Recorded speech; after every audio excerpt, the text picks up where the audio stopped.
하나님 말씀은 시편 150편입니다.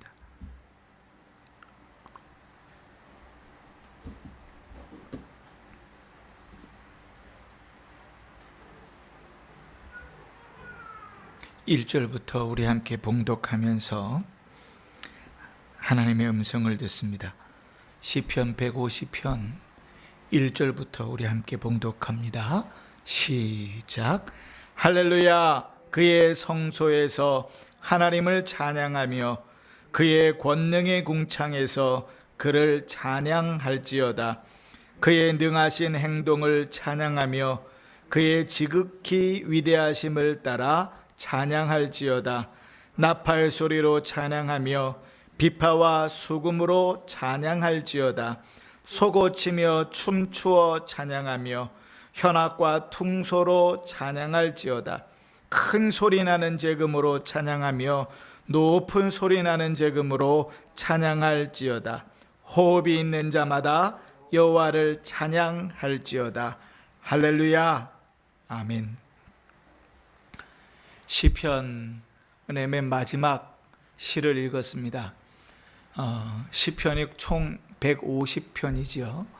150편의 마지막 송영이기도 하고, 시편이 서로 다른 사람들이 그게 5권의 시로 되어져 있다 그랬습니다. 그죠?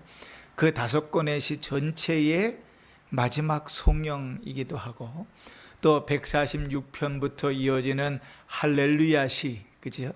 처음과 끝이 할렐루야로 시작해서 할렐루야로 끝나는, 그래서 할렐루야 시 혹은 대할랄 시 그렇게 말한다 그랬습니다. 그 할렐루야 시의 대단의 마지막 결론이기도 하다 그랬습니다. 시편 1편은 어떻게 시작하죠? 제일 처음에 복 있는 사람은 이렇게 시작하죠. 그리고 시편의 맨 마지막은 어떻게 끝나죠? 찬양할지어다로 끝납니다. 누가 복 있는 사람인가? 누가 찬양할 자인가? 그 전체의 공통점은 성도입니다. 그죠? 성도가 하나님을 찬양할 것입니다. 그래서 오늘 우리가 이제 6절의 짧은 이제 시지만 이 6절의 시 가운데 찬양하라는 말이 할렐루야라는 히브리어를 포함해서 총 13번이나 나옵니다. 그 중에 맨 시작과 끝에 할렐루야를 빼고 맨 마지막에 호흡이 있는 자마다 여호와를 찬양하라 하는 내용을 빼면 그 중간에 이런 식으로 돼 있어요. 찬양하며 찬양하라, 찬양하며 찬양하라, 이렇게 계속 반복되어집니다. 그런데 좀 우리가 주목해 볼 것은 이렇게 표현하지 않았어요? 야, 제발 나를 좀 찬양해 줘라. 내가 널 지었지 않니? 내가 너 구원했잖아. 네가 필요한 건 내가 다 줬잖아. 기도도 들어줬고 보호도 해줬으니까 제발 좀 사람들 앞에서 나 좀 찬송해 달라 구걸하지 않으시고, 우리 말 표현으로는 그냥 명령으로 되어져 있지만 히브리어로는 대단히 강력한 명령으로 되어 있어요. 찬양하라. 이게 이제 어떤 식의 표현이냐면, 우리로 따지면 좀 과장을 좀 섞어서 너 안 하면 죽여, 너 안 하면 죽어, 찬양해 라는 이런 강력한 표현. 하나님을 찬양하라 그럽니다. 왜 하나님을 찬양하라고 그렇게 강하게 말씀하실까요? 우리가 지음받은 존재가 하나님을 찬양하는 자로 지음을 받았습니다. 하나님을 찬양하는 자로.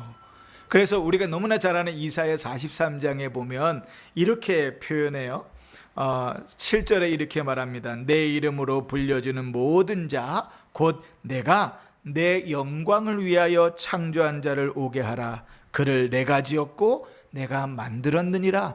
내 영광을 위하여 지었다 그래요. 근데 그 영광을 어떻게 나타나냐면, 조금 더 내려가면 43장 21절에 우리가 너무나 잘 아는 말씀이죠. 이 백성은 내가 나를 위하여 지었나니 나의 찬송을 부르게 하려 합니다. 그러니까 우리의 지어진 목적이 하나님을 찬송하기 위해서 지어진 자예요. 그러니까 우리의 인간의 본분은 무엇인가 하면 하나님을 찬양하는 자입니다. 그렇죠? 그러고 보면 에베소서에서도 이렇게 표현하세요.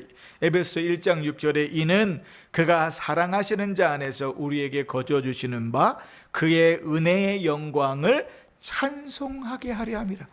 구원하신 일이 우리를 구원하셔서 우리로 하여금 그 은혜와 그 영광을 찬양하도록 하기 위하여 우리를 창세전부터 택하시고 우리를 예정하셔서 우리를 구원하셨다라고 말씀하시는 거예요. 자, 이 말씀을 오늘 이제 시편 맨 마지막을 정리하면서 시편 맨 마지막 끝에는 이렇게 표현합니다. 우리 6절을 같이 읽어보실까요? 6절을 시작. 호흡이 있는 자마다 여호와를 찬양할지어다 할렐루야. 이렇게 끝납니다. 누구에게 찬양하라고요? 호흡이 있는 자마다. 성경에 보면요, 참 아름다운 시적인 표현이 많아요. 저는 되게 감수성이 풍부한 사람은 아닌데요, 시 읽는 것을 그렇게 좋아하진 않아요. 그런데 가끔씩 시를 읽으면서 팍 꽂힐 때가 있어요. 아, 참 이 표현이 아름답다. 예. 그림을 그렇게 좋아하거나 풍경을 그렇게 좋아하는 사람은 아닌데요, 저는 꼭 길이라는 주제의 그림들은 되게 좀 좋아합니다. 어떠한 길이든지. 그래서 길을 주제로 쭉 사진들을 이렇게 보면 거기서 좀 이렇게 생각하는 바들이 많아요. 길을 걸으면서 그래서 많은 생각들을 하게 되고, 산을 타더라도 올라가는 길을 보면서 많은 생각들을 합니다. 시인이요, 우리가 살아있는 것을 뭐라고 표현하냐면 호흡이 있는 자마다 이렇게 표현합니다. 호흡이 있는 자마다. 코끝에 호흡이 있는 자마다. 다른 말로 하면 숨 쉬는 자마다. 숨 안 쉬는 사람 있나요? 없어요. 숨 안 쉬는 사람은 죽은 사람이에요. 죽은 사람. 그치? 숨을 안 쉬는 사람은 죽은 사람이에요. 숨 안 쉬는 사람은 죽은 사람이니까 호흡이 있는 자마다 라고 표현할 때는 뭐예요? 살아있는 자는 누구나 다 뭐예요? 하나님을 찬양해야 된다고. 왜요? 우리가 그렇게 지은 바 되었으니까요. 그런데 이 호흡이 있는 자마다 라는 이 말을 조금 더 깊게 생각해 보면 이렇게도 이해가 됩니다. 어떻게도 이해가 되냐면, 너희에게 호흡이 있는 동안에도 하나님을 찬양하라. 그럼 우리의 호흡이 있는 동안에는 어떤 시간이죠? 우리가 살아있는 동안에, 그치? 살아있는 동안에 하나님을 찬양하라고 말하는 거예요. 그러니까 우리의 모든 삶 속에서요, 하나님을 찬양하라고 명령하고 있습니다. 우리가 오늘 새벽에 149편에서도 함께 살펴봤지만, 오늘 시를 보면 그러면 구체적으로 그 호흡이 있는 자마다, 호흡이 있는 동안에 우리의 모든 삶 가운데서 하나님을 찬양하라 그렇게 말할 때에, 오늘 시인은요 크게 두 가지로 분류해가지고 찬양할 때를 이야기하는데, 첫 번째 한번 보십시다. 1절에 보시면 할렐루야, 그의 성소에서 하나님을 찬양하며. 어디서요? 성소에서. 하나님의 임재하시는 장소입니다. 하나님께 제사하는 장소입니다. 우리로 따지면 하나님 앞에 예배하는 장소입니다. 그치? 그곳에서 주를 찬양해라. 우리 149편을 한번 볼까요? 149편은 이 표현을 이렇게 했어요. 1절에 보시면 중간에 성도의 모임 가운데서 찬양할지어다. 성도들이 모일 때 그 모임 가운데서 하나님을 찬양해라. 보통 공식적으로 성도들의 모임은 뭐 할 때 모여요? 예배 드릴 때 모이죠. 그치? 예배 가운데서 하나님을 찬양해라. 근데 꼭 예배가 아니더라도요, 두세 사람이 모여서도 하나님을 찬양할 수 있습니다. 모르겠어요. 세월이 지나면서 요즘은 이제 그런 문화들을 보기가 힘들고, 더더군다나 우리 교회는 좀 여건적으로 그게 좀 어려울 수 있는데요, 제가 자랄 때는 그렇게 이렇게 교회에 자주 놀러 갔거든요. 주중에도 교회에서 많이 놀았어요. 그런데 두세 사람이 모이면 늘 뭐 했냐면, 그 중에 꼭 피아노를 칠 줄 아는 사람이나 기타를 칠 줄 아는 사람이 있었어요. 그래갖고 늘 뭐 했냐면 찬송했습니다. 한참 이제 복음성가가 막 새롭게 막 보급되기 시작할 때여서 더 그랬는지 모르겠어요. 아마 저보다 이전 세대들, 우리 권사님들 세대는 모여서 찬송했겠죠. 그죠? 교회 오면 늘 찬송가를 펴놓고 찬송하는 일들이 익숙했겠죠. 그죠? 그렇게 주를 찬송했을 겁니다. 그리고 그 얘기하고 있는 거예요. 두세 사람이 모이는 자리에서, 성도들이 모이는 모임에서, 공식적으로 하나님 예배하는 자리에서 하나님을 찬양해라, 그렇게 말합니다. 여러분, 그 예배의 자리는요, 그 하나님을 찬양하는 자리입니다. 예배의 자리에 나와서 하나님을 찬양한다는 것은 내가 왜 이 자리에 앉아 있는지의 이유를 명확히 알고 있는 사람이에요. 그렇지? 그 이유 없이 그냥 이 자리에 앉아 있는 것은 의미가 없습니다. 목적을 가지고 앉아 있는 거예요.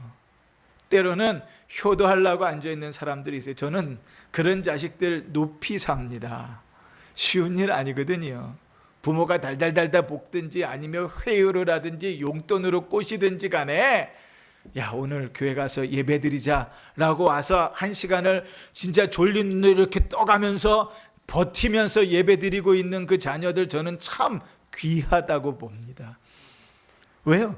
그들의 목적은요, 하나님을 만나는 게 아니에요. 그들의 목적은 예배 가운데 은혜 받는 것 아닙니다. 그들의 목적은 효도하는 거예요. 우리 엄마 아빠가 용돈까지 써가며 온갖 협박과 혹은 온갖 회유를 다해가며 그냥 그래 한 시간쯤 앉아 있어 달라고 요청하는데 엄마 아빠를 위하여 앉아 있는 거예요. 그 목적이에요, 그들의 목적. 그러나 그것이 귀하다고 저는 봅니다. 그렇게 그들이 하나님 앞에 나오기 시작하는 것이니까요. 하나님 앞에 나올 때 이유와 목적이 없이 이 자리에 앉아 있으면 그러나 예배가 되지는 않습니다. 우리가 왜 이 자리에 나와 있습니까? 하나님을 예배하기 위해서 나와 있습니다. 왜 이 자리에서 하나님을 찬양합니까? 하나님께서 우리를 구원하신 그 이유만으로 하나님을 찬양할 이유가 합당합니다. 하나님께서 우리를 예배 자리로 불러주신 것만으로 우리가 하나님을 예배할 이유가 충분합니다. 그죠? 그러니까 우리는요, 하나님 앞에 모일 때, 성소에 모일 때, 성도의 모임 가운데 모일 때에 구원하신 하나님, 이 자리에 임재하신 하나님께 예배하는 것이 당연한 것이죠. 당연한 것이죠. 자, 그런데 또 이제 성소에 모여서 예배 가운데 하나님을 찬양할 뿐 아니라 또 반대로 이렇게 표현합니다. 1절을 다시 또 보시면, 자, 그의 권능의 궁창에서 찬양할지어다 그럽니다. 여러분, 보통 궁창은 뭐였죠? 하나님께서 천지를 창조하실 때 궁창은 어디 있는 거예요? 그렇죠, 하늘에 있는 거죠. 그렇죠? 그래서 하나님께서 궁창을 만드시고 또 하늘 위의 궁창과 하늘 아래의 궁창을 만들어 내셨어요. 하늘 아래의 궁창은 뭐죠? 바다지, 바다. 그렇지? 그런데 이제 그것을 이야기하는 것이 아니라 권능의 궁창이라는 것은 예배의 자리를 벗어난 하나님이 다스리는 모든 것을 이야기하는 거예요. 그러니까 우리로 따지면 어디인가 하면 우리가 살아가는 일상이에요. 이것을 149편에서는 이렇게 표현했어요. 5절 보십시다. 5절에 보면, 성도들은 영광 중에 즐거워하며 그들의 침상에서 기쁨으로 노래할지어다. 그들의 침상에서 기쁨으로 노래할지어다. 오늘 새벽에 우리가 말씀을 나누자 그들의 침상에서는 뭐라고요? 그들의 일상의 삶 가운데서도, 그들의 사사로운 자리에서도 하나님을 찬양하는, 그러니까 주를 찬양한다는 것은 예배를 모일 때나 예배에서 흩어질 때나 우리에게는 늘 하나님을 찬양할 명분과 이유가 충분히 있는 것이죠. 우리 일상 가운데서도 하나님을 찬양하는 것입니다. 자, 여러분, 그러면서 우리가 아까도 살펴봤죠. 호흡이 있는 자마다 할 때 두 가지 의미라 그랬어요.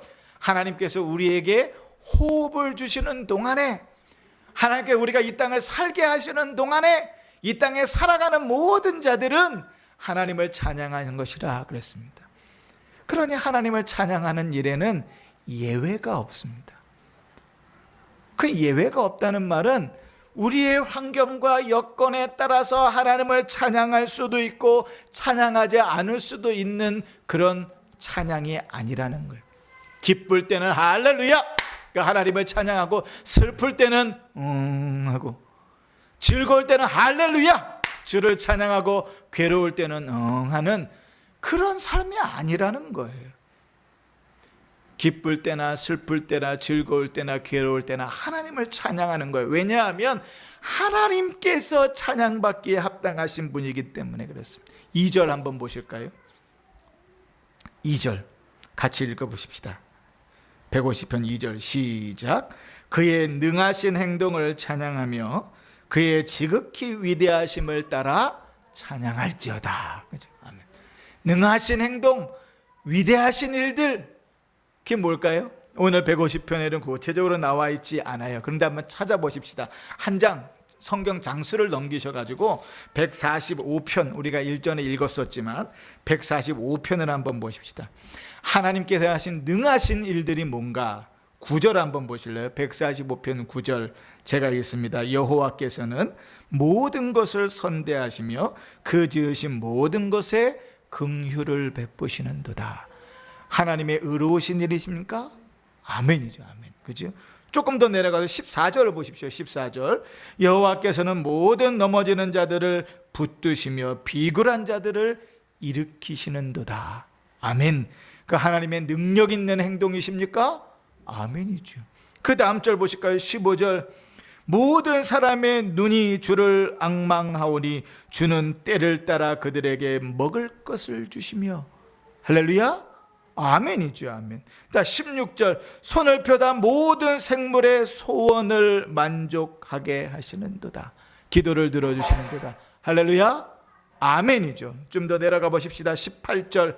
여호와께서는 자기에게 간구하는 모든 자, 곧 진실하게 간구하는 모든 자에게 가까이 하시는도다. 할렐루야. 아멘이죠. 19절.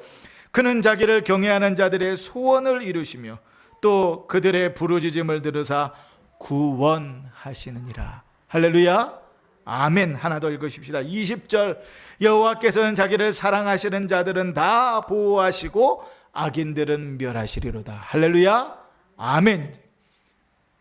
그 능하신 일들, 위대하신 일들을 조금만 생각하면 우리가 얼마나 큰 은혜를 받고 있는지를 알게 되지요. 그렇죠? 145편에서 하나하나 확인하게 되지 않습니까? 그러니 우리가 하나님을 찬양할 이유는 누구에게 있냐면 하나님께 있습니다. 하나님께. 그런데요, 우리는 늘 그런 거예요. 내가 슬프거나 괴로우거나 우울할 때는 하나님 찬양하지 않습니다. 내가 왜 찬양해야 되는가? 그죠? 오히려 회의를 가져요. 기쁠 때 즐거울 때는 하나님을 찬양해 줄 수 있어요. 그런데 슬프고 괴로울 때는 하나님은 찬양할 수가 없어요. 그런데 여러분, 이제 예를 하나 들어보실게요. 이게 얼마나 바보 같은 말인가를 한번 들어보십시다. 자, 우리 수민이가 공부를 열심히 해가지고 좋은 대학에 들어갔습니다. 그래서 합격 발표가 났어요. 오늘 합격 발표가 나서 막 기뻐가지고 막 집에 들어왔습니다. 근데 제가 밖에서 일을 보고 사람을 만나는데 사기를 당해갖고 너무 기분이 나쁘고 막 속이 상해가지고 마음이 막 심란한 가운데 집에 들어왔어요. 딸내미가 막 좋은 대학에 합격했으니까 아빠한테 막 칭찬을 받고 막 축하를 받고 싶을 거 아니에요. 그런데 아빠가요, 무슨 대학은 붙어가지고 내가 기분이 나쁘니까, 내가 막 속이 상하니까 무슨 대학은 가가지고 아유 그것도 뭐 잘한 거라고 이렇게 면박을 줬다고 칩시다. 이게 정상입니까? 어떻게 생각하세요? 그지? 자식이 그토록 염원하는 기쁜 일이 있어서 함께 축하해 줄 만한 일이 있습니다. 그래서 축하를 바라보고 집에 왔는데 부모가 돼가지고 부모가 기분 나쁘다고 그것을만 면박을 주면서 무시해버렸다고 생각해 보세요. 그러면 그 자식이 그 마음속에 상처가 얼마나 크겠어요. 그죠? 이해가 되시지요? 우리가 그렇게 신앙생활을 하고 있다고요. 왜? 내가 기분이 나쁘면 하나님을 찬양하지 않아요. 오히려 따져요. 왜 내가 하나님을 찬양해야 되냐고. 하나님의 찬양할 이유와 근거를 어디서 찾아요? 나에게서 찾아요. 내가 기쁘고 내가 즐겁고 내가 좋은 일이 있으면 막 덩실덩실 춤을 추면서라도 하나님을 찬양해요. 그런데 내가 슬프고 괴로우면 하나님을 찬양하지 않아요. 이 얼마나 이상한 일이에요. 그죠? 그런 것 아니라는 거예요. 왜 하나님을 찬양해야 되는가? 호흡 있는 자가 왜 다 하나님을 찬양해야 되는가? 너의 인생 호흡 있는 동안에 왜 하나님을 찬양해야 하는가 하면 그 찬양할 이유가 하나님께 충분히 있다는 거예요. 우리가 시편을 계속 살펴보면서 반복해 나오는 게 뭐예요? 하나님이 세상을 만드셨고 하나님이 세상을 다스리시고, 하나님이 우리를 구원하시고, 하나님이 우리의 기도를 들으시고, 하나님이 우리를 먹이시고, 하나님이 우리를 보호하시고, 하나님이 우리를 입히시고, 하나님이 우리의 기도를 들어주시고, 하나님이 우리를 책임지시고, 하나님이 우리의 건강을 지키시며 우리를 대적으로부터 지키시고 보호하시고 인도하신다는 고백이잖아요. 하나님이 우리에게 하시는 그 모든 일들의 한 가지만 봐도요, 기본적인 전제는 뭐예요? 나는 할 수 없다는 거예요. 그런데 우리는 계속해서 내가 기분 나쁘면 하나님을 찬양하지 않고 내가 기분 좋으면 하나님을 찬양하는 신앙생활을 한단 말이에요. 근데 여러분, 하박국을 보면 하박국 선지자의 모습 가운데서 우리는 참 귀한 교훈을 받는데요, 우리가 너무나 잘 아는 하박국 3장의 내용이 있잖아요.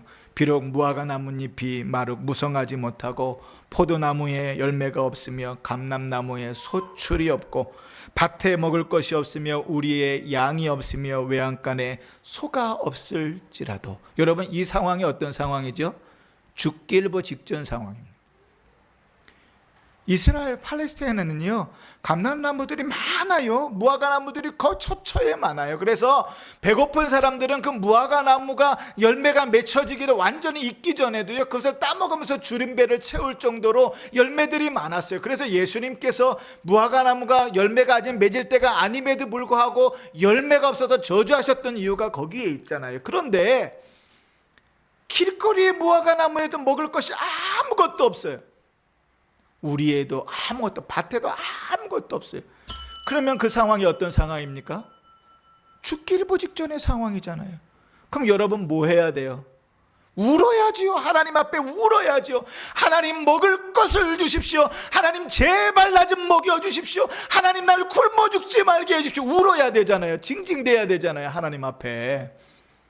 근데 우리가 너무나 잘 아는 것처럼 그 하박국 그 고백의 뒤에는 뭐라고 나오죠? 나는 여호와로 말미암아 즐거워하며 나의 구원의 하나님으로 말미암아 기뻐하리로다.